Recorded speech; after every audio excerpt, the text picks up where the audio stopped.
صباح الخير يا حلوين، عاملين ايه؟ اخباركم؟ يا رب دايما تكونوا بخير. عاملين ايه حبايب قلبي؟ طمنونا عليكم كده. يا رب دايما كده منورني وما يحرمني منكم ابدا. إيه، وحشتوني والله من اخر فيديو نزلته، من فيديو البارح. يعني شوفوا بصوا انا يعني مستمرة معاكم اهو. شجعوني بقى بكومنتاتكم ولايكاتكم الحلوة عشان نفضل كده مع بعض دايما كده. النهارده بقى الروتين قوي كده، تابعوا لي الاخر وان شاء الله هيعجبكم. ممكن يديكوا طاقة كده، واللي وراها حاجة تقوم تعملها. يعني ايه، فيديو تشجيعي كده ممكن يشجعكم. يعني يلا بقى ايه، وراكي حاجه قومي اعمليها كده. ولو ما وراكيش حاجه اعملي كوبايه شاي حلوه كده واقعدي شوفي الفيديو بتاعي. ممكن تكوني ناسيه حاجه كده تقومي ايه، تعمليها. يعني تشوفي الفيديو بتاعي كده وتقومي تعمليها، او مثلا تشغليه جنبك كده وتقومي تشوفي اللي وراك. يعني ده بصوا، عايزه اقول لكم ان انا والله يعني في قنوات بحبها كده. بكون بغسل مثلا، بنضف بروق في المطبخ، بطبخ طبخة كده، يعني بشغلها جنب مني. بصوا بقى، ممكن اكون بنطبخه كده ومش في دماغي ان انا اعمل مثلا نظف الشقة مثلا، او اعمل اي حاجة كده. بشوف الفيديو بشوفهم هما بيعملوا كده. بصوا الواحد يعني ايه، نفسه بتنفتح للحاجة كده. عشان كده انا حابة بقى ايه، تقومي مثلا ممكن تشوف الفيديو حلو كده، وبعد كده بقى تقومي تشوفي اللي وراكي كده. يا رب فيديوهاتي تكون خفيفة كده على قلبكم، واكون برضو ضيفة خفيفة كده على قلبكم. احلى اخوات في الدنيا. تعالوا بقى نبدأ كده روتيننا. بدناه يعني، بس انا سهيت. نبدأ كده ونسمي الله ونصلي على النبي. اللهم صل وسلم وبارك على سيدنا محمد وعلى آله وصحبه وسلم. بصوا بقى، انا همسك اوضه النوم بتاعتي، امسكها. يعني بصوا خلاها زي الفل. مسكت الاول كده، خدت الفرشة غسلتها في الحمام، وهطلعها على طول تنشف. يعني على ما اكون بقى روقت الأوضة وكده وتكون نشفت، نمسكها نفرشها على طول.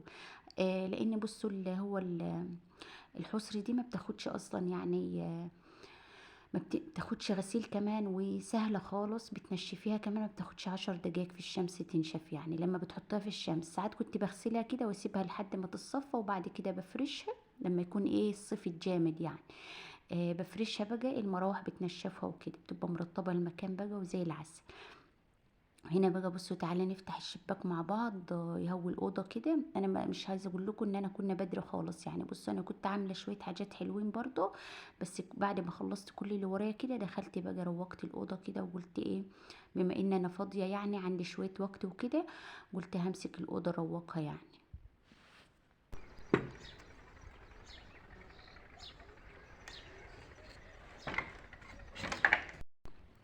فتحت بقى بصوا الشباك فتحته وعلى طول، يعني بعدها بشويه كده قفلته، لان ما بحبش صراحه افتحه غير بدري يعني.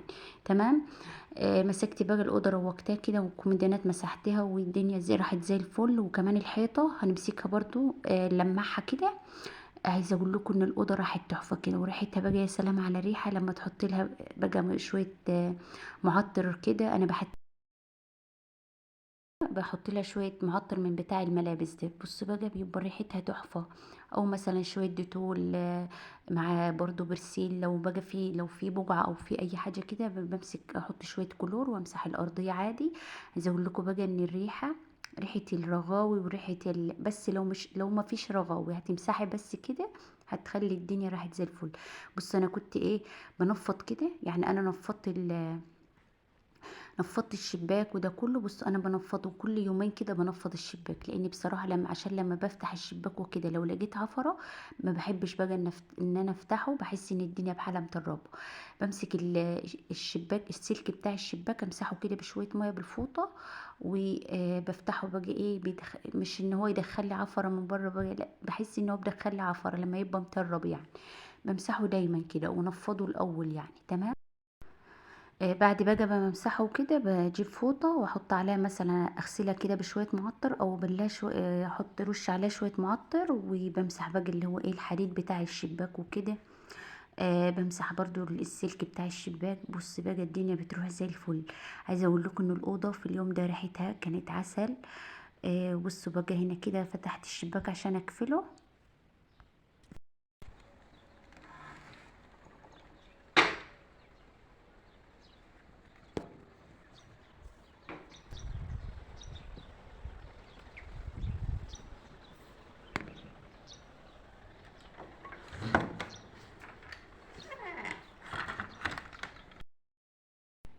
انتوا عارفين في اليوم ده كنت حاسة ان الجو هيشتي كده، كان الجو غريب، وكانت الشمس بتغيم كده. وبصوا زي ما شفتوا كان فيها الشجر، كان فيه هوا كده جامد، يعني نسمة هوا باردة كده وهوا جامد. كنت حاسة والله ان الجو فيه شتا كده، بس ما شتاتش يعني، كان الشمس بتطلع وتخش كأن في فصل الشتاء يعني. كان حلو خالص الجو كده، كان عايز بقى الواحد يطلع كده يتمشى شوية ساعات، يعني لما بيبقى الجو حلو في الصيف وكده او بعد المغرب. بنطلع يعني بنطلع ونتمشوا كده على السكة، يعني عندنا بنقول عليها سكة زي الشارع عندكم كده، بس احنا ده بقى ايه اراضي وكده، بنتمشى على ايه الأراضي، يعني جنب الأراضي وكده بنطلع بقى نتمشى، بيبقى الجو حلو كده. أو ممكن بالليل كمان، لأن الوص كل واحد يتعود على مكانه يعني. أنا بصراحة بطلع بالليل عادي يعني، بس معايا حد طبعا، لأن أنا جبانة شوية يعني بخاف شوية. بنطلعوا يعني نتمشى، مثلا اللي عايز بقى يخس وكده يطلع يجري له شوية بره، يعني يتمشى شوية كده. تمام. بيبقى الجو ده بقى بتبقى حابة ان انت تطلعي تتمشي كده، بس اليومين دول بقى فيه توت وكده، يعني اللي عايز ياكل توت. بيبقى الجو حلو كده، والتوت بقى تروحي عند التوتة كده وتاكلي توت. لكن شوية كده بقى لما الجو بحرر، يعني بالحر بيخش الصيف بيخش جامد كده. بصوا بقى بيبقى عندنا نار، يعني بيبقى حر، هوا وحر يعني، في الحتة اللي هي بتبقى فيها شجر وكده وضل وكده بيبقى الجو مظبوط وحلو، لكن انت تمشي في الرملة وكده بيبقى الجو صراحة يعني حار يعني. تمام. اللهم صل على النبي. هنا بقى كنت خلاص بقى دي اخر مرحلة، ان انا مسكت الارضية مسحتها، والحيطة برضو مسحتها كلها كده. ومسكت بقى الملاية فرشتها وكده. بصوا انتوا عارفين قبلها بيوم اللي انا روقت الأوضة، هي كانت نظيفة والله، بس انا كان بتاع التكييف يعني جه غسل لنا التكييف وكده. بصوا الحيطة نزل عليها حاجات من التكييف وكده. تمام. لان بصوا انا من اخر الصيف اللي فات ما غسلش التكييف، جه بقى غسله. وكمان كان في البتاع اللي انتوا شفتوها دي كانت مكسورة برضو من التكييف، الولاد كانوا كسرينها. ركب واحدة بدلها. مسكت بقى الايه الفرشة بتاعتها الصبح، قلت اخليه الصبح وخلاص، هو كان جاي يغسله بالليل. مسكت الفرشة قلت هغسله، مسحته اي حاجة كده بالليل يعني، وجتني ماسكاه بقى ايه. لما الفرشة الصبح وغسلتها يعني، وراحت الأوضة راحت زي الفل. بصوا شايفين بسم الله ما شاء الله، أوضة تحفة كده يعني، وريحتها عايزة اقول لكم، بس المنظر كده والريحة بقى، الريحة قلبة الدنيا، ريحة طبعا الحصر نظيفة شمس كده والمعطر بقى وكده. وفي الاخر كمان ايه رشيتها شوية معطر من اللي عندي ده اللي اسمه فريدة، معطر فريدة حلو خالص. رشيت كده في الأوضة. وكمان ليه لازم ترش على الستائر كده عشان تفضل الريحة عندك يعني في فترة طويلة في الأوضة وكده. تمام. وخلاص ده بقى ايه كان روتين الأوضة، عملتها وروقتها، يا رب أكون شجعتكم واللي وراه حاجة تقوم تعملها. وهنا بقى بشيل الفيشة كده، وهي هطفي النور واقفل الأوضة، عشان دايما ايه لما تفتحي الأوضة كده تلاقيها هادية وبسيطة. وكمان ايه تبقى يعني الريحة ماسكة فيها كده، لما تبقى مضلماها كده وتبقى هادية يعني كده. تمام. بقفل الأوضة بقى بيفضل ريحتها فيه، وتفضل مرطبة كده، بسم الله ما شاء الله، حاجة كده عسل. يعني عايزة اقول لكم ان النظافة دي حاجة روعة كده وراحة نفسية.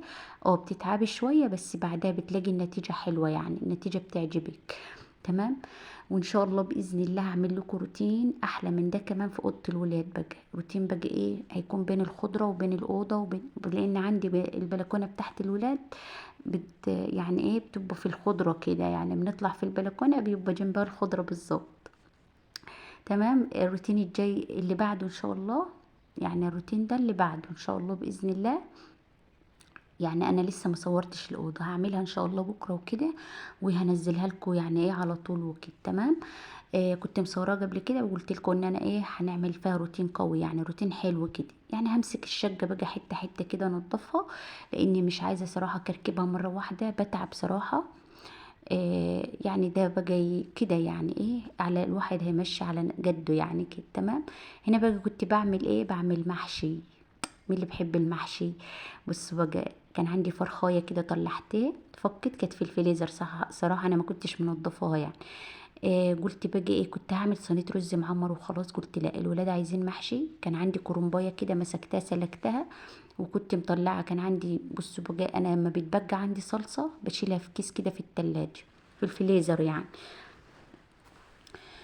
اللهم صل على النبي. طلعت بقى، بصوا، لميت يجي 4 5 أكياس والله زي ما بقول لكم. طلعتهم، كان كل كيس فيه شوية صلصة كده. طلعتهم كلهم بقى في الحلة، وضربت عليهم شوية طماطم صغيرين، وحطيتهم بقى في الحلة. الصلصة طابت وبقت جاهزة.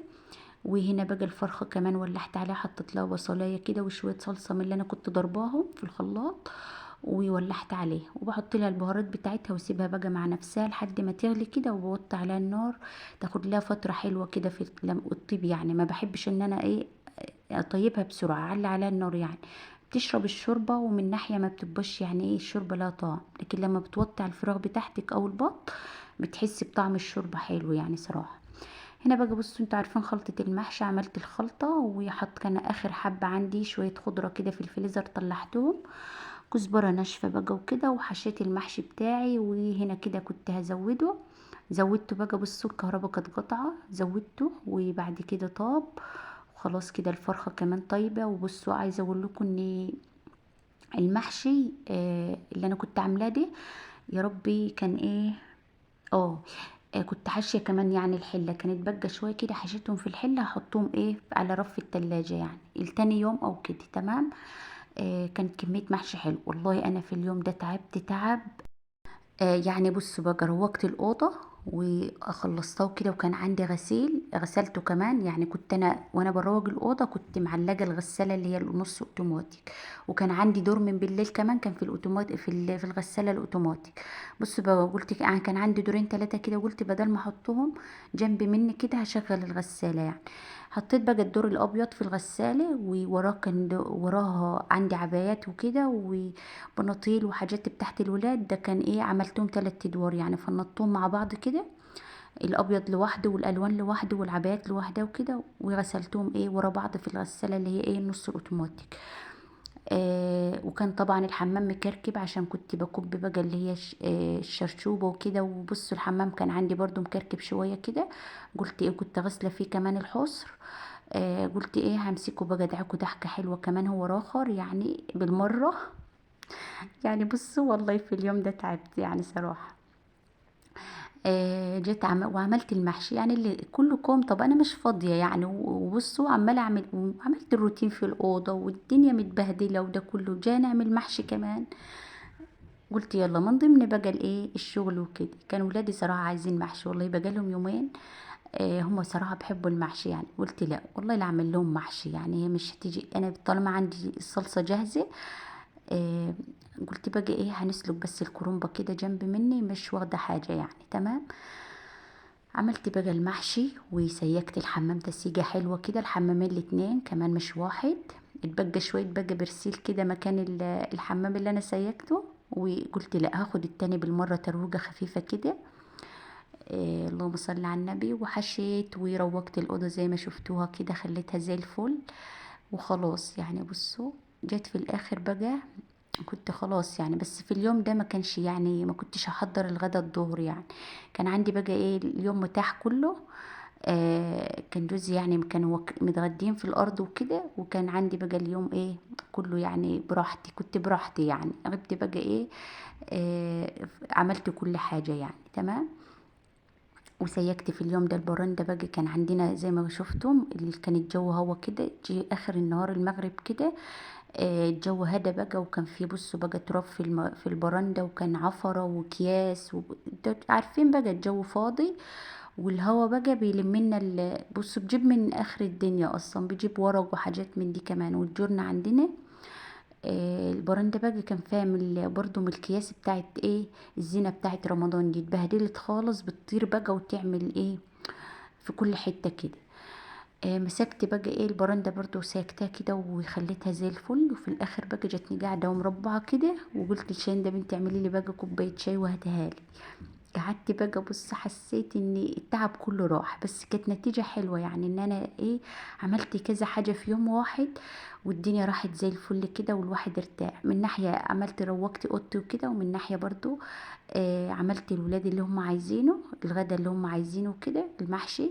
بصوا بسم الله ما شاء الله، وعملت كمان شوية ايه شوربة لسان عصفور هنا كده. بصوا كان يعني ايه، هما بيحبوا يشربوا الشوربة في ملوخية شوية طبيخ كده، يعني بيحبوا جنب الأكل دايما كده يكون في حاجة. يعني قلت بقى أنا مش هعمل طبيخ مش قادرة، قلت هعمل لهم شوية لسان عصفور كده بالشوربة. وطيبت المحشي بقى وحطيته تحت الشواية في البوتاجاز، والفرخة كمان حمرتها كده تحت الشواية برضو. ده كان غدانا اليوم وروتيننا اليوم. يا رب يكون عجبكم، أحلى اخوات في الدنيا، ويا رب يكون فيديو خفيف كده على قلبكم، واكون انا كمان خفيفة كده. انا عارفة ان انا خفيفة لان انتوا بصوا واثقة من نفسك. لا انا واثقة منكم انتوا اللي انتوا بتحبوني، من كومنتاتكم العسل اللي بتكتبوها لي دي، دايما كده مشجعني، ودايما بصوا والله العظيم عارفة ان انتوا بتعملوا الواجب وزيادة كمان. بس انا بحب دايما ايه اشكركم كده، ودايما برضو بحب ان انا افكركم. ده بص عشان فيكم كده يعني، انا بص عشمانة فيكم يعني، ان انتوا ما تنسوش تحطوا اللايك كده وتكتبوا لي كومنت حلو ودعوة حلوة برضو. آه ولكم بالمثل اضعاف اضعافها، ربنا ما يحرمني منكم.